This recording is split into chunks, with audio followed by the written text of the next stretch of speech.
어떤 신탁회사는 건분법이 적용되는 사업장에서 이거 그냥 우리 토지 신탁으로 하자 이런 데도 있어요. 그럼 그거는 좋은 건가요? 나쁜 건가요?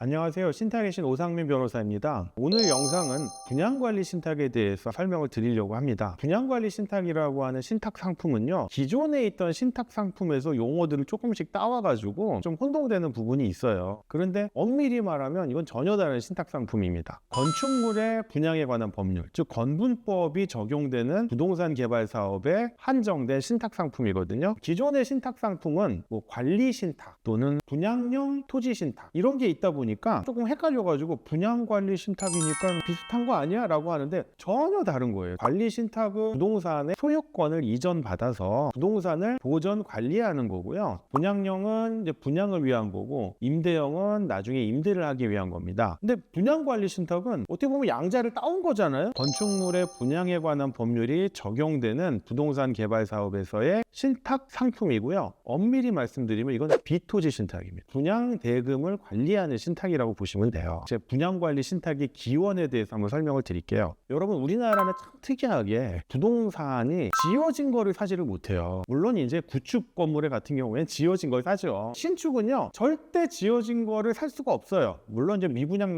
된 거를 살 수는 있지만, 신축을 사고 싶으면 모델하우스를 본 다음에 대충 예상을 해가지고 내가 먼저 돈을 내요. 그리고 나서 나중에 잔금 치르면 소유권을 받고 건물을 보는 거거든요. 이게 전형적인 선분양인데 문제점이 있어요. 수분양자들이 돈을 납부를 했는데 정상적으로 건물을 지어서 분양을 해주면 정말 좋은데, 만약에 어떤 리스크가 발생해가지고 돈은 받아 챙겼으면서 분양을 못 해준다거나, 심지어는 이 시행자 분양자가 그 돈을 이 개발 사업하는 데 쓰지 않고 임의로 유용한다면 수분양자들 피해만 생기는 거잖아요. 이런 문제 때문에 아파트 같은 주택들은 선분양을 하는 경우에 주택법에 의해서 보호를 받아요. 땅덩어리가 좁으니까 내 집 마련, 이거는 인생 최고의 목표예요. 이런 사람들은 철저히 보호해 줍니다. 만에 하나 수분양자가 납부한 분양대금으로 건물이 제대로 지어지지 못하고 소유권을 이전받지 못하면요, 대한주택보증, 요즘은 주택도시보증공사로 바뀌었을 거예요. 거기서 수분양자가 납부한 분양대금을 돌려주고 분양대금 반환에 대해서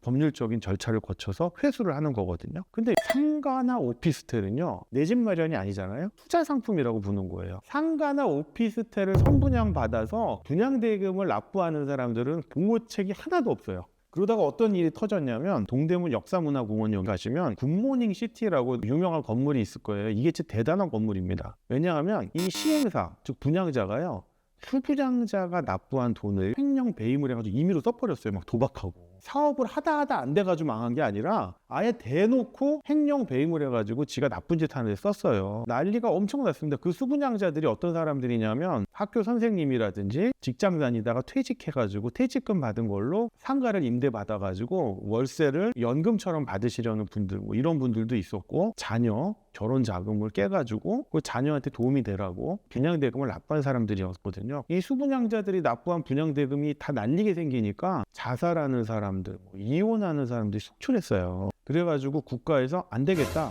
상가나 오피스텔은 아파트와 다른 투자 상품이긴 하지만 선분양을 하는 경우에는 보호를 해줘야겠다. 그래서 나온 법률이 건축물의 분양에 관한 법률이에요. 건분법이라고 하는데, 이 건축물의 분양에 관한 법률은 상가나 오피스텔 같은 부동산에만 적용되는 법률입니다. 그러면 이제 이게 선분양을 할 때 아파트와 같은 주택은요, 주택도시보증공사 거기에 분양보증을 꼭 받아야 된다면서요. 이걸 받지 않으면 분양자가 분양을 못해요. 착공도 못하고. 그러니까 필수예요. 상가나 오피스텔의 경우에도 아파트와 같은 주택과 같이 분양보증을 받게 하면 되잖아요. 그래서 건축물의 분양에 관한 법률, 즉 건분법에 분양보증을 받는 걸로 넣어놨는데, 신탁회사가 로비가 들어갑니다. 우리가 분양관리 신탁이라는 신탁 상품을 새롭게 만들었는데 분양보증 못지않은 효과가 있습니다. 선택적으로 규정하시죠. 주택도시보증공사에 분양보증을 받거나 아니면 부동산 신탁회사에 분양관리 신탁 상품에 가입을 하거나 둘 중에 하나를 하면 선분양을 할 수 있게끔 해주십시오 라고 해가지고 덜컥 들어간 거예요. 그런데 대부분의 분양자, 시행사들은 후자인 분양관리 신탁 상품을 가입을 합니다. 왜냐하면 이게 수수료가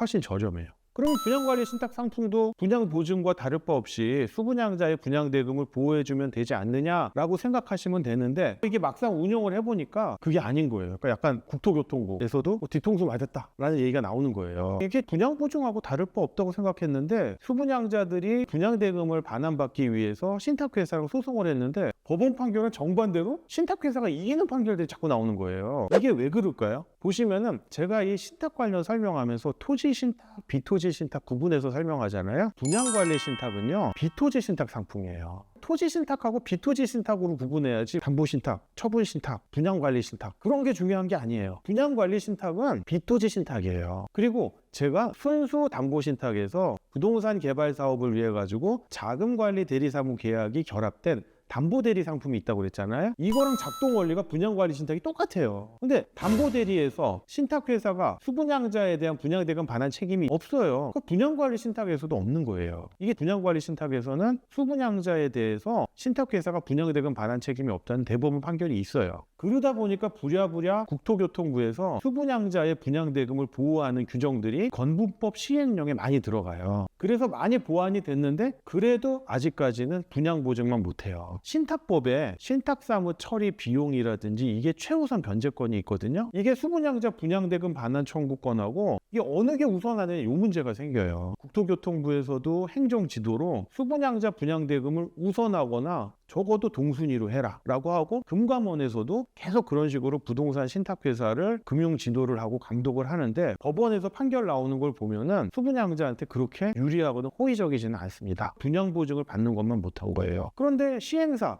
분양자 입장에서는 분양보증은 수수료가 비싸니 분양관리 신탁으로 갈 수밖에 없는 거예요. 이 사람들은 수분양자 생각 안 한다니까요. 수분양자가 얼마나 외로운 존재인데요. 혼자 싸워야 됩니다. 제가 이제 건축물의 분양에 관한 법률조 제4조를 도표로 올려놨는데요. 이거는 왜 올려놨냐면 건분법에서 선분양을 하려면 그 요건이 있어요. 분양보증을 받는 건데 그럼 분양보증을 받지 않고 선분양을 할 수 있는 게 분양관리 신탁인데 어떤 신탁회사는 건분법이 적용되는 사업장에서 이거 그냥 우리 토지 신탁으로 하자 이런 데도 있어요. 그럼 그거는 좋은 건가요? 나쁜 건가요? 좋은 거죠. 비토지 신탁은 수탁자인 신탁회사가 분양자가 아니에요. 분양대금 반환 책임이 없어요. 근데 토지 신탁은 수탁자인 신탁회사가 분양자잖아요. 그러니까 분양대금 반환 책임이 있죠. 분양대금 반환 책임을 지겠다는 거예요. 그렇기 때문에 건분법의 분양에 관한 법률, 즉 건분법이 적용되는 사업장은 분양관리 신탁으로 해야 되지만 토지 신탁으로 하는 것을 말리지는 않아요. 토지 신탁으로 해도 선분양은 가능합니다. 그러면 애초부터 토지 신탁만 가능하게 하지 분양관리 신탁은 왜 만든 거예요? 헷갈리게. 그러니까 신탁사 로비에 당한 거라니까요, 이게. 보세요. 건분법 제4조 1항입니다. 분양사업자는 다음 각호의 구분에 따라 건축물을 분양하여야 된다. 1호 자본시장법에 따른 신탁업자와 신탁계약 및 대리사무계약을 체결한 경우 이게 분양관리 신탁이에요. 그 다음에 금융기관 등으로부터 분양보증을 받은 경우